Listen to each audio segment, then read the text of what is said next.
এর দেওয়া surprise treat. কোথায় যাচ্ছি জানি না, ক্যাব এলো, উঠে বসলাম আমরা দুজন, তিনজন মিলে চললাম গন্তব্যে।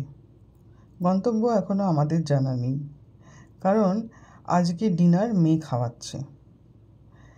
বেশ মজাই লাগছিল, কারণ বাইরে ঝিরঝির করে বৃষ্টি পড়ছিল আর ভেতরে আমরা গাড়ির ভেতরে বসে এনজয় করছিলাম। অবশেষে গাড়ি এসে পৌঁছলো পার্ক স্ট্রিট। নামলাম। গ্রাউন্ড ফ্লোরটা ঠিক বোঝা যাচ্ছিল না আমরা কোথায় চলেছি। লিফটে উঠে যখন ফার্স্ট ফ্লোর পৌঁছলাম তখন বুঝলাম রেস্টুরেন্টটার নাম দ্য ব্রিজ। গুড অ্যাম্বিয়েন্স, বেশ সুন্দর দেখতে, মিউজিক বাজছিল। আমাদের টেবিল বুক করাই ছিল। মেয়ে বসালো নিয়ে গিয়ে। কিছুক্ষণ ওয়েট করার পরে এলো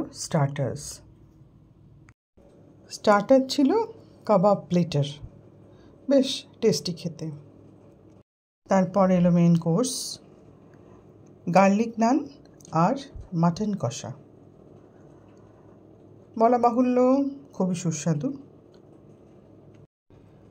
আর সব শেষে ছিল ফ্রুট কাস্টার্ড সুইট ডিশ হিসেবে।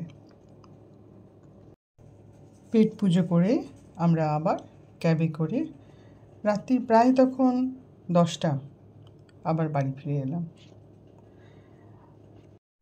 মেয়ের দেওয়া এই সারপ্রাইজটা বেশ ভালোই লাগলো।